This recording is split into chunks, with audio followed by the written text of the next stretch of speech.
ICC Lider Məzunlar layihəsinə xoş gəlmisiniz. Bu layihədə ICC-nin müxtəlif inkişaf proqramlarının məzunları ilə görüşür, onların karyera yolları, əldə etdikləri bilik və təcrübələrin iş həyatlarına necə təsir etdiyindən danışırıq. Çünki inkişaf yalnız öyrənməklə bitmir. Əsas nəticə öyrəndiklərini real həyatda tətbiq etməkdir.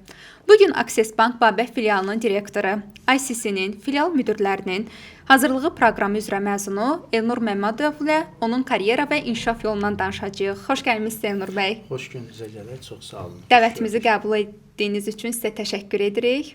Mən təşəkkür edirəm, dəvət edib çağırmısınız, çox məmnun oldum. Çox sağ olun. İstərdim ilk sualımıza keçid edim. Filial müdirlərinin hazırlığı proqramında digər iştirakçıların təcrübəsi sizin üçün nə dərəcədə faydalı oldu? Çox faydalı oldu. Çünki biz eyni pozisiyada, eyni vəzifədə çalışsaq da, amma illərlə digər banklarda çalışan həmkarlarımın bir neçə dəqiqə ərzində fikirlərini mübadilə etmək, bölüşmək mənim üçün çox başqa bir dəyər idi. Çünki hər kəsin məsələyə fərqli baxışı, fərqli yanaşması, fərqli idarə etməsi var və bu da məndə yeni bir fikir yaratdı. Bu da gələcək işlərimdə çox faydalı oldu. Filial müdirlərinin hazırlıq proqramı sizə filial idarə etməsində daha sistemli düşünməyi hansı formada öyrətdi? Problemə nəticə kimi yox, proses kimi baxmağı öyrətdi. Necə? Yəni, hər hansı bir problem baş verirsə, bu problemin tez-bazar həll eləmək və yaxud da tez söndürmək problemi yox, eyni zamanda da analiz eləməyi öyrətdi. Problem nədən baş verib, gələcəkdə baş verməməsi üçün nələr etməli, komandaya uzun müddətli təsiri nədən ibarət ola bilər? Burada belə bir müqayisə eləyə bilərik ki, yəni strateji düşüncə ilə operativ qərar arasında balans yaratmağı öyrəndi. Elə mənə görə də yaxşı rəhbərdə elə bu xüsusiyyət mütləq olmalıdır idarə etmədə. ICC-də aldığınız təlimdən sonra rəhbər kimi inkişaf etməli olduğunuz yeni bir istiqaməti kəşf etdinizmi? Bəli, mənə görə rəhbərin inkişafının son nöqtəsi yoxdur. Burada Microsoft-un CEO-su Satya Nadellanın da daim öyrənən insan prinsipi yanaşmasını da daha çox istifadə eləmək olar. Nə baxımdan? Yəni, təlimdən sonra düzgün geri bildirim vermək, komandanın gerçək potensialını tapıb üzə çıxartmaq kimi, yəni məqamlarda daha çox öyrənməli olduğumuz bir şeyləri kəşf etdik, öyrəndim. Filialda qəfil yaranan problem zamanı ilk növbədə soyuqqanlığı necə qoruyursunuz? Ümumiyyətlə, filialda hər hansı bir problem yaranırsa, burada mən biraz geniş belə cavab verərdim ki sizə. Problemi emosiyadan ayırmaq lazımdır. Və ən vacib məqam odur ki, filial rəhbəri özü panikaya düşməsin. Çünki rəhbər özü panikaya düşəndə komandaya böyük bir gərginlik ötürür. İşçilər də panikaya düşür. Bəli, işçilər də panikaya düşür. Rəhbər çox soyuqqanlı olmalıdır, verdiyiniz suallar kimi. Soyuqqanlığı da necə təmin etmək olar? Birinci növbədə baxmalıyıq ki, nə baş verib.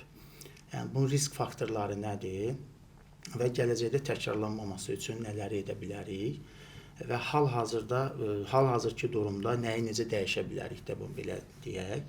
Yəni, bu üç ardıcıllıq üzrə məsuliyyəti bölüşdürə bilsək, soyuqqanlığı təmin eləyəcək. Burada ən vacib məsələ odur ki, problem nə qədər böyük olur olsun, qərar çox sakit və aydın verilməlidir. Komandada hər kəsin eyni tempdə işləməməsi ümumi nəticəyə necə təsir edir və rəhbər bunu necə idarə etməlidir? Ümumiyyətlə, komandada hər kəsin eyni tempdə işləməsi heç vacib də deyil. Çünki insanların güclü və zəif tərəfləri fərqlidir. Yaxşı rəhbərin funksional işi odur ki, insanların güclü tərəflərini komandanın nəticəsinə yönəlik şəkildə, yəni potensiallarını üzə çıxarıb o komanda öz töhfəsini verməyini təmin eləməkdir. Əgər bir əməkdaş zəifdirsə, o zəif olmasının səbəblərini axtarmaq lazımdır. Bəlkə bu iş bunun xarakterinə, xasiyyətinə uyğun deyil, bəlkə buna düzgün istiqamət verilməyib, bəlkə bunun yetərincə motivasiya və yaxud da bilik problemləri yaşayır. Yəni, mən sizə əmin edeyim ki, biz səbəbi tapa bilsək, nəticənin 100% dəyişmək mümkündür. Satış nəticəsini artırmaq üçün əməkdaşa daha çox nə lazımdır? Motivasiya, bilik, yoxsa aydın istiqamət? Məncə bunların hər üçü lazımdır, amma üçünün içində ən vacibi aydın istiqamətdir.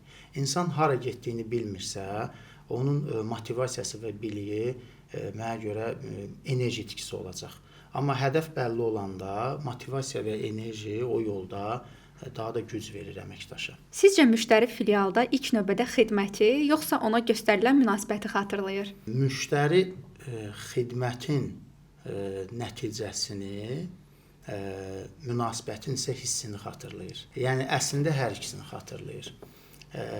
Müştəri filiala girir, bankın məhsul və xidmətini alır, sonra özündə burada mənə necə münasibət bəslənildi sualının cavabını özü ilə aparır.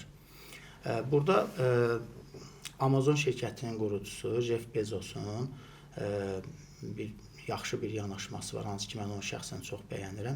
O deyir ki, müştərinin gözləntilərini qarşılamaq yox, onu qabaqlamaq lazımdır. Biz burada nə edə bilərik bu deyimdə? Müştəriyə düzgün xidmətdən əlavə düzgün münasibət bəsləsək, yəni bir növ onun gözləntilərini qabaqlamış olarıq. Məncə də elə yaxşı əməkdaş və ya da yaxşı filialın iş prinsipi bu sistem üzərində qurulmalıdır. Həm də müştəri nə qədər gərgin olursa olsun, filiala daxil olanda ilk münasibət, bir xoş söz, bir təbəssüm onun bütün hirsini az da olsa biraz aşağı səviyyəyə endirir. Eynən. Rəhbər olaraq komandanın qarşısında özünüzün də çətinlik yaşadığınızı göstərmək zəiflikdir, yoxsa etibar yaradır? Düzgün şəkildə və səmimi şəkildə olarsa, əksinə bu etibar yarada bilər.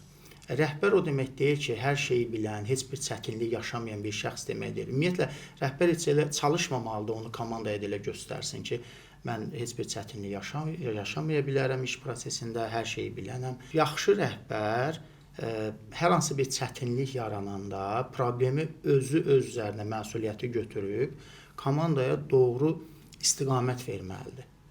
Yəni bu halda komanda da ona həm güvənəcək, həm etibar eləyəcək. Belə bir deyim var, yəni Həzrət Əli deyir, ədalət yaxşı şeydir, amma rəhbərdə olsa daha gözəldir. Düzdür. Bir əməkdaşın inkişafı üçün ona hazır olmadığı məsuliyyəti vermək bəzən doğru addım ola bilərmi? Bəli, bu doğru zamanda və doğru şəkildə olarsa ola bilər. Sadəcə olaraq əməkdaşa məsuliyyət verəndə onu məsuliyyətin altında qoymamaq lazımdır. Ona məsuliyyəti verib, onun yanında olub, ona düzgün istiqamət verib və nəticəni bir yerdə müzakirə eləmək lazımdır. Əslində bu elə hər bir əməkdaşın çox gözəl inkişaf metodu da ola bilər. Bir insana qaldıra biləcəyindən artıq yük verib və ona dəstək olsan, o gerçək potensialını da üzə çıxarmış ola bilərik. Həm də işçidə rəhbərə qarşı güvən hissi yaranır burada. Bəli, tamamilə doğru. Gəldik çatdıq sonuncu sualımıza. Filial rəhbərliyinin özünü inkişaf etdirməyi dayandırması komandanın inkişafına necə təsir edir? Filial rəhbəri özünü öz üzərində işləməyə dayandırırsa, bu gec-tez komandanın da iş prinsipinə və inkişafına mənfi təsirini göstərəcək. Ümumiyyətlə, komanda filial rəhbərinin ən birinci davranışına, öyrənməyə münasibətinə, dəyişikliklərə, reaksiyasına çox diqqət edir və onu çox tez götürür. 2008-ci ildə mən banka gəlmişəm ilk dəfə. O vaxt bizdə belə bir deyim var idi ki, hər bir komanda öz rəhbərinə oxşayır.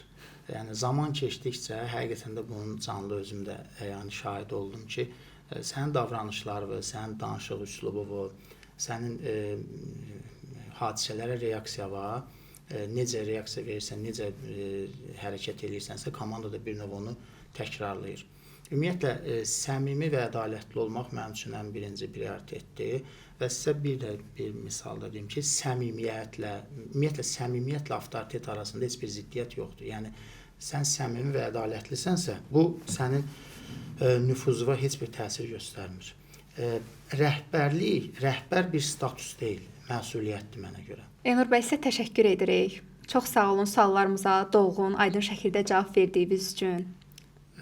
Siz sağ olun. Bir həmkar kimi mən də bilirəm, siz də bu layihədə yenisiniz. Çox sağ olun. Sizə də parlaq uğurlar arzulayıram. Əminəm ki, mən də çox xoş oldu, çox pozitiv oldu. Əminəm ki, peşəkarlığınız və pozitiv enerjinizlə bu layihədə böyük uğurlara imza atacaqsınız inşallah. Çox sağ olun. Mənim üçün də xoş oldu. Sizinlə bir yerdə müsahibədə olmaq. Təşəkkür edirəm bir daha. Mən təşəkkür edirəm. Sağ olun. Təşəkkürlər. Bununla da ICC Lider Məzunlar layihəsinin sonuna gəlib çatdıq. Gələn görüşlərə dək sağ olun.